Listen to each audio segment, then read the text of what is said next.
This Trump voter did not hold back during his call into the Megyn Kelly Show. Take a listen. We have to call a spade here.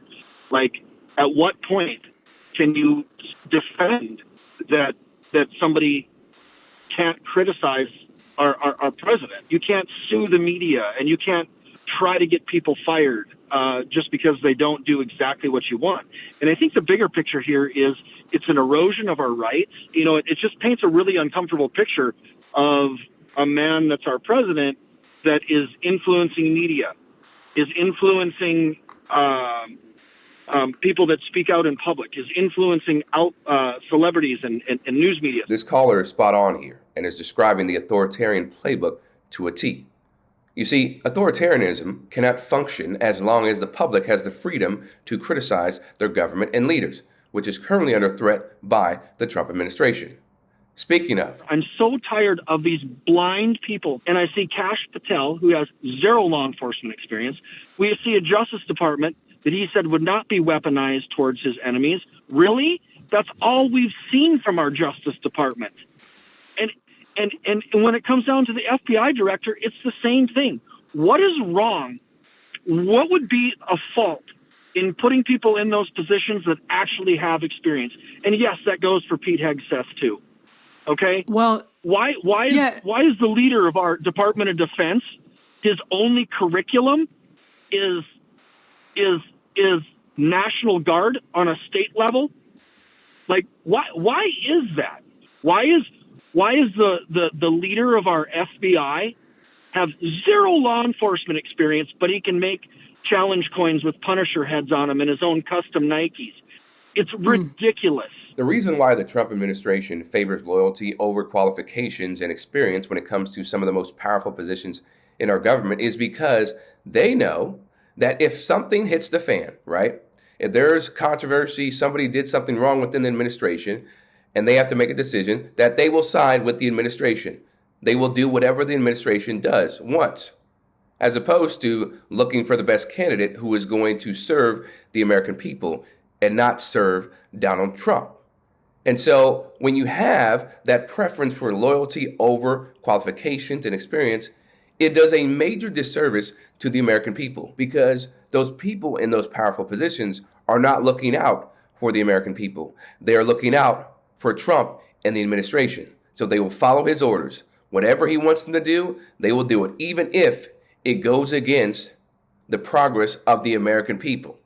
It's really gross and it's sickening, but that is the state that we're in right now in America, where, yeah, Donald Trump, his administration, they will pick anybody who is going to do their bidding, when it should be picking somebody who is going to be the best person to lead or to hold that role, right? To hold that position.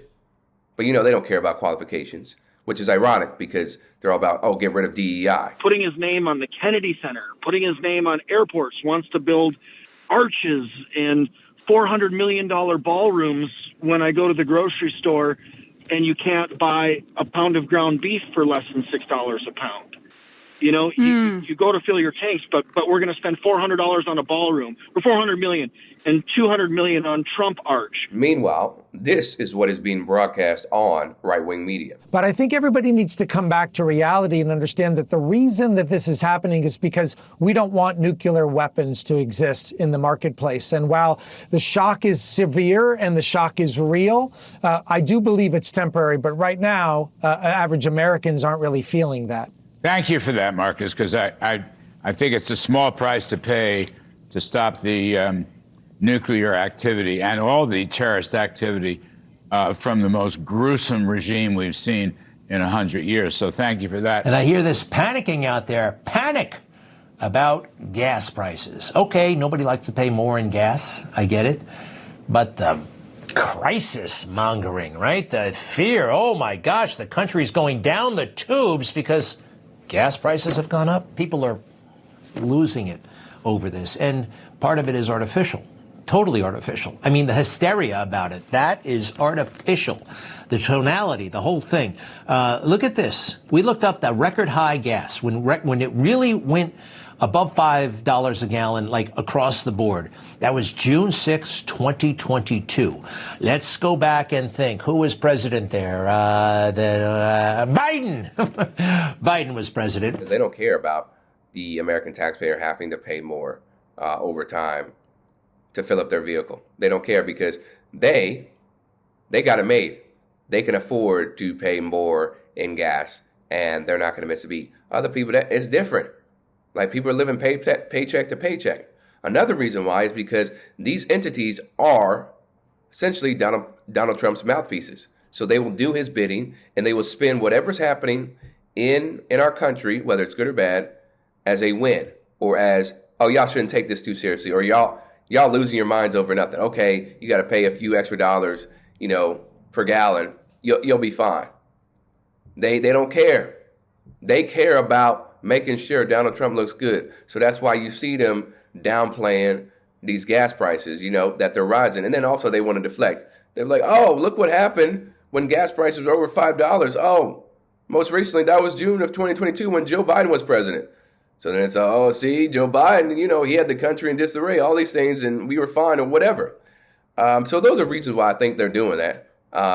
It's a multitude of reasons, but a lot of it comes down to, look, they love Donald Trump, and they will spin any news in his favor, whether it's objectively bad. Not only have healthcare costs gone through the roof, but have you priced out a healthcare plan for a husband, a wife, and a child? It is unattainable. It is unattainable.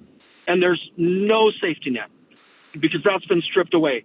And I feel that's been stripped away because, it's just, let's erode everything everyone else did, because if the name doesn't say Trump, it's terrible. Trump's massive ego is only a small component of the rising costs.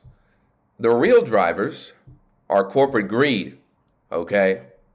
Money in politics and capitalism itself. Well, everybody can talk about, the benefits of capitalism. From where I'm standing, there's a whole lot of bad, whole lot of harm to people that are not in that upper tax bracket, right? That are making millions and billions of dollars. But again, that greed, bro, greed is the root of so much evil. And I cannot stand how people can live with themselves while they want to decimate the middle and lower class, also that they can have more running. Specifically, we talk about billionaires, but also, different corporations. It's sick. Rebel HQ, I'm Chris Williamson. We'll see you next time. Hello, everybody. David Schuster here. Thanks for watching. If you found this reporting and commentary valuable, do us a favor and tap the like button. For more content like this, hit the subscribe button and ring the bell. That way you'll be notified on your YouTube homepage when we drop a new video.